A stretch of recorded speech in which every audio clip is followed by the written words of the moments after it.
Hi, it's Marie from iJump, and you know where I'm going? I'm actually skydiving today, eating one of these babies. So we'll see you down here very soon. See you later.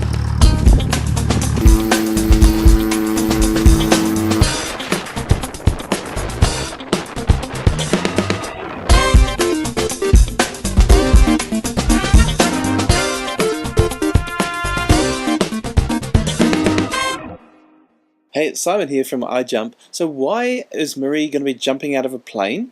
And why is she going to be eating an ice cream? Well, it's all got to do with today's guest, which is Scott Fenton, the founder of Wapid.co.nz.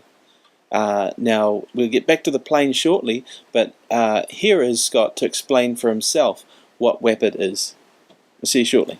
Wapid is a community website where the community creates advertising for brands and gets rewarded for making it viral. So we're, I guess, the ultimate consumer-generated marketing space. Fantastic, and that's quite a new space for New Zealand and sort of for the world as well, isn't it? It's a really new space, and I mean, we got to it by we looked at advertising, the problems with advertising today. Advertising is really very fragmented today. There's a multitude of mediums, and it's really hard to know where exactly to put your advertising dollars. As consumers, we just seem to be continually bombarded by advertising messages all the time, and it's you know, I think we've become immune to a certain extent. People are watching traditional television less.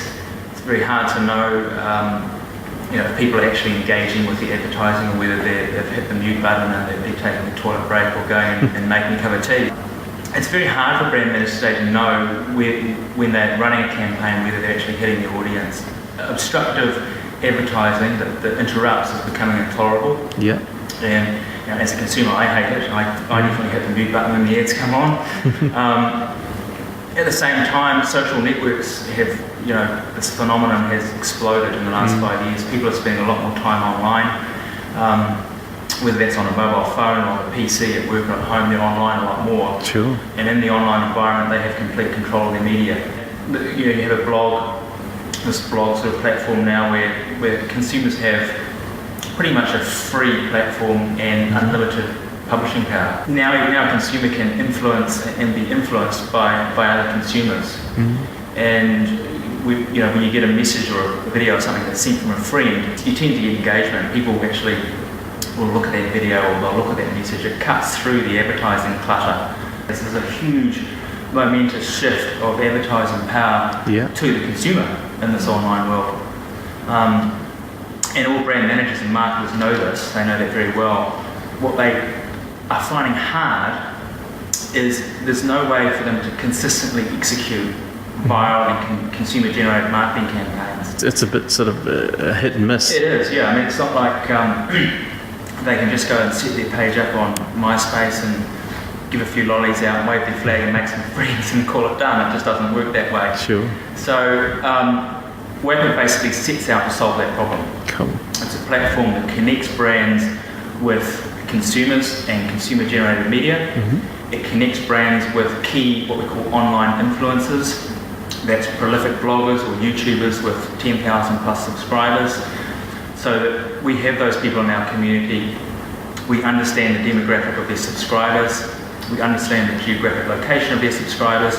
So when a brand comes to us and says, you know, we need to hit 16 to 24-year-old males in New Zealand, we go to our database and say, yeah, well, we've got these 5 pretty well-established YouTubers that will do that for you. Fantastic. And then it becomes a cost per engagement model where that YouTuber gets paid properly for delivering the message straight to the audience, and where the brand gets exactly what they pay for. Awesome. And are these people from all around the world?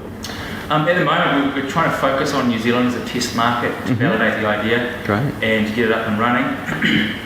But the amount of investment involved means that for us to get our money back and make money, we need to scale globally. Yeah. So as soon as we validate it, it's a case of raising sort of funds to go into a much bigger, more lucrative market like the States. Awesome. And are there quite a few sort of power YouTubers in New Zealand?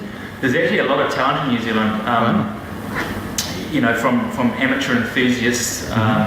We've got a 14-year-old guy that's in our current competition that's created some, quite a funny video, and he's got a good following. And so you've got amateur enthusiasts through to university film students to semi-professional directors and even professional agencies. Wow. And from talking to all these people and sort of inviting them to be part of this and getting their feedback, what we've found is that they have these enormous subscriber lists, and although their YouTube partner channels are giving them some incremental income on their click-throughs on advertising on their page, it's really negligible in real terms.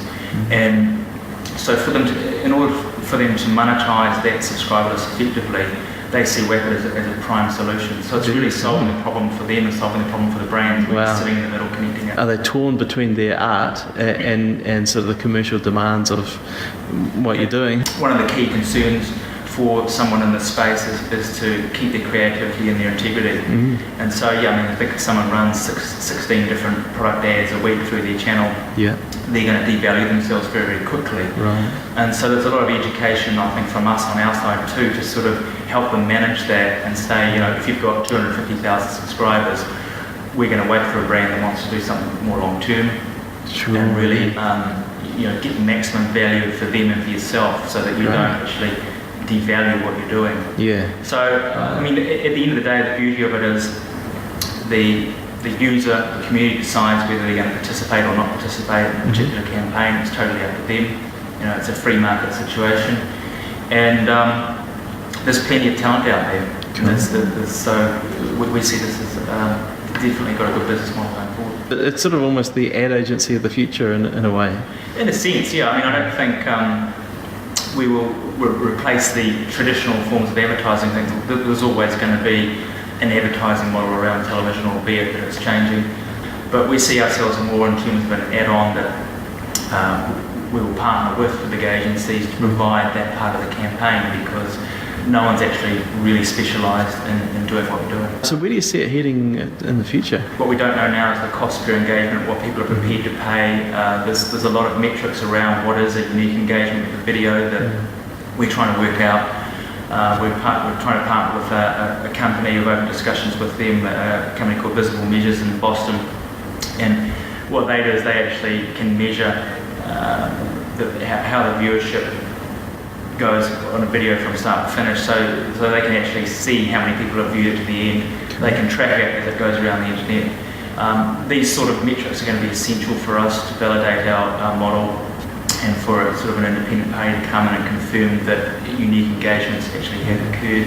So there's a little bit of, a gap there at the moment that we're trying to solve. But once that's solved and it becomes there's a consistent way of measuring what is a unique engagement with video online, and that it becomes standardised as to what that's worth, I think you'll see the market grow very quickly. Very cool. Hey Scott, thanks for coming on the show. Thank you. So needless to say, Marie was very excited to be jumping out of a plane, and that you can actually see our finished product, our user-generated ad, over at Wapid, wapid.co.nz. Please vote for us, because we are just one of the many people who are creating ads for this competition. But what do you think? Is it an idea that has legs? Is it going to last? Is it going to be a threat to perhaps established media and advertising models? Or is it just a flash in the pan? Is the motivation going to be enough? We'd love to hear your thoughts. Give us an email, simon@ijump.co.nz, or leave a comment. Other ways you can keep in touch. Don't forget you can subscribe to iJumpTV, so you get every single episode. You can subscribe to our website as well. It's all at iJump.co.nz.